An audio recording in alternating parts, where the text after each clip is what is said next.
Reason number one, the car. I mean, obviously, right? At the end of 2024, we had a car that won 5 races and was able to contend for podiums on most occasions. It wasn't perfect, not by a long shot, since we did have issues with braking and other such things, but that's nothing that off-season developments can't fix or at least improve upon. However, instead of sticking with what we had, a car that nearly won the Constructors' Championship, mind you, we decided to completely change the car concept on a promise that it would be much faster. Okay, I mean, this is Ferrari, right? Historically, a team with many accolades and the best in the sport, right? I mean, surely they know what they are doing, and this car will actually be faster, and this one will be our RB19 and able to compete with McLaren for the title, right, guys?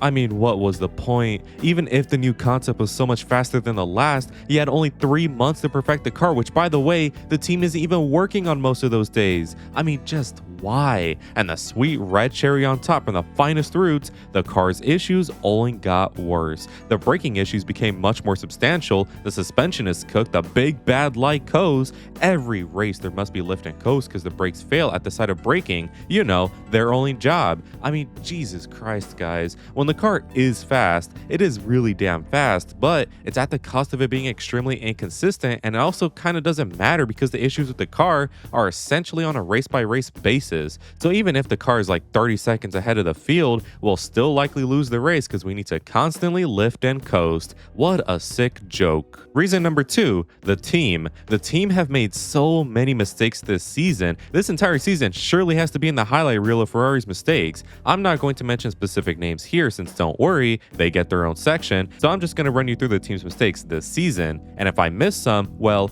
there's our justification for this reason existing. The very first race in Melbourne. Qualifying was already a big disappointment, so instead of having a good strategy, we prioritized fifth and stay there. And to make matters worse, the rain comes, and normally this is great. I mean, Charles spun, but that doesn't matter. When the rain falls, if we time the pit stop just right, we could get ahead by a long mile or be on such a tire advantage that it doesn't matter if there are cars ahead of us. So what do? When the rain looks like this and 95% of the field has pit, we decide to stay out because of track position and aura, bro. Look, bro, we are 1-2 in the first race of the season with Lewis leading. Oh, so sick, man. This season's gonna be so good. Oh, never mind, Leno's already leading again. And the best part of this is that they were clearly baiting out a safety car, which they did get, but they were so slow that the advantage didn't even exist in the first place. Safety car is deployed and we pit, and where do we come out? At the bottom of the points positions. Are you serious, team? What the hell were you doing?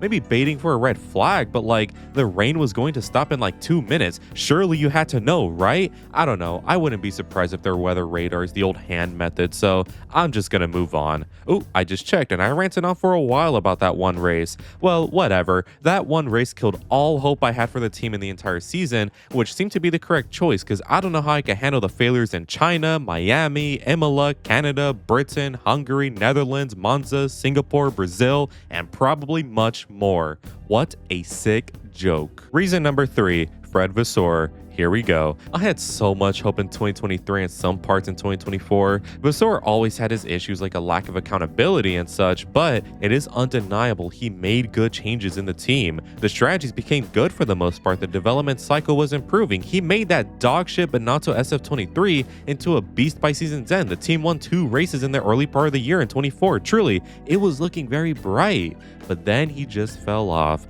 The cracks began to form midway of 2024, where Ferrari had a handful of stinky races. The car was becoming worse and upgrades were not helping. We were being dropped in the season by McLaren, and even people like Max and Mercedes were able to dupe us. And to make matters worse, Enrico Cardile left the team around that time, and he understood the car concept arguably better than anyone else at the team. It was bleak. But the team was able to get back up, however, not without a cost. We started to overdevelop the car, which may sound good, but it could compromise the next year. However, with car concept not changing, I'm sure it'll be fine. Vasseur announced the team would change the car concept for 2025, completely changing away the good car we had in the previous year. He's doing this because apparently the new concept is better and it will help both Lewis and Charles more. Despite the good car in 24, Charles did say multiple times how he couldn't really be fully confident comfortable in it since he likes a really edgy car, and this new one would apparently give him that. Also, apparently, the new concept would have a wide setup window, allowing Lewis to be comfortable since he loves a stable car that he could really push to the edge. Have you been noticing I've been saying apparently? Well, duh, it's because none of that shit happened. The car is edgy, sure, but it's like racing with 100 tons of stones in the back. It's 2014, really. It's oversteery and at the same time, impossible to turn with. And all of this was because of Fred. And something also changed, man. Where Fred used to be really analytical with his words and sure what he was doing, now he just sounds insecure. According to him, the car is good. They just had bad luck. The team didn't do any mistakes. It was external factors. Oh, McLaren were just too fast, so there's no point. And worst of all, he's just licking the boot of Ferrari leadership who don't care about the team, only the image. If Ferrari is to be serious again, Fred either needs to wake up or leave because his mistakes this season rivals that of Binotto and his mentality is destructive for the team currently. What a sick joke. Reason number 4, John Elkann and Benedetto Vigna. They are not seeing the pearly gates. John Elkann is the chairman of Ferrari and Benedetto Vigna is the CEO of Ferrari. Basically, those two control everything about the team and the brand in general. They do the big decisions such as the signing of Lewis and the firing of others. So the reason why they are here is because they do not care about the team. They are typical businessmen, which means they do not know or care of the product they own. All they care about is the money. And you know what drives in money? Lewis Hamilton merch, advertising the prestige and history of Ferrari, simply just racing. I should know, I'm a victim of it. Ferrari gets a bonus every single year for simply being here since 1950, so as long as the team is kept operational, they'll keep earning tons and tons of money. And let's say the team does win something. Oh, expect them to be there because this was their victory brought on by their decisions, not the actual team. What are you, stupid or something? When Ferrari won Le Mans or the championship in WEC this season, Elkann was there celebrating like he brought on the success of the team. No bitch, this was a team success. They stayed away from all the corporate bullshit and they were able to win. It's a shame Ferrari F1 will never get away from those two ghouls, since I would imagine if they didn't need to worry about the corporate pressure, they could actually do good for a change. But they cannot escape Elkann and Vigna. If they so much as disagree with the philosophy and the team, even if it was extremely beneficial, they will veto it and the team needs to try again. Imagine if the dream team back then had Elkann as chairman. I would imagine there would be no such thing as a dream team because the team wasn't Italian enough or wasn't safe enough. It is ridiculous. These corpo assholes need to leave my team, since every day they continue on here is another day Ferrari stays trash and mid and unable to recover back up to the form of old. What a sick joke. Reason number 5, Enrico Cardile. This point is mainly regarding the amount of people leaving the team. Now, I'm not saying Cardile was an idiot engineer who left us to rot. In fact, quite the opposite. Here's how typical Ferrari goes. The team is struggling. Oh, just blame the last guy. It's their fault. Let's hire someone new who could build a good car, except they're not building anything good. As long as people like Elkann are here, building a good car is impossible. But hey, at least our engine is fast. Cardile left the team around Imola last year, and it was a big hit since he was a great engineer. He was basically our newbie and he left to Aston. So once the team started to perform bad, instead of doing the normal thing like focusing on being better or taking accountability for his early exit, the team blamed him. They blamed him for the SF25 and it's all his fault. Motherfuckers, this is on you. He wanted more autonomy over his work and Ferrari rejected it because it's not the Ferrari way. A reason why a lot of head engineers leave this team is because they are not given freedom to actually do what they want. Everything, and I mean everything in this team, must go back to the higher ups, and not having the ability to at least think of better things would obviously make someone leave. Ferrari blamed Mekis on a lot of things like developments failing, yet the only reason why Red Bull have a chance this season to win the title, even if it's the slimmest of chances, is because Mekis was allowed to lead the team in developments that benefit everybody. It's gonna be the same thing with Cardile too, just you wait. When Aston rock up to 2026 with a good car able to contend, that would be because Cardile is not having to deal with the pressure put on by Ferrari execs, and maybe that's why Newey chose to go to bumfuck Aston instead of Ferrari. Apparently, he always wanted to work with Ferrari and Lewis, but instead of doing that, he chose Aston because he knew Ferrari is just not worth it, not how it currently is. So I'm happy for Cardile finding better work, and I can only hope Ferrari head engineers are given the time and freedom they need to actually bring meaningful change in the team and stop being insecure bootlickers. What a sick joke. Reason number 6, McLaren. Stepping away from inner team politics, Duh, McLaren have won like everything in the season. I mean, we can't exactly win if one team is ahead by literal tenths and seconds to everyone else, right? Yes, the driver's failings do kind of make it possible at times, like in Hungary, but we simply didn't have a car that's able to compete while McLaren did. McLaren have been our main rivals for many decades now, and it is embarrassing to see how far they have come. Post 2008, both of us were in the shitter, ready to be forgotten by Formula One's newest rivalries. However, we clawed back. In fact, Ferrari outcame back McLaren since McLaren were really suffering from years like 2015 and 2019 while we were winning races and fighting for titles. But through McLaren actually giving freedoms to their engineers and trusting and helping them instead of scrutinizing them, they were able to get up and run away, while Ferrari have done nothing but go back, or rather done nothing and let everybody keep moving, because these issues were present in years like 2017 and 2018, and since then literally nothing has changed. So congratulations to McLaren. Truly,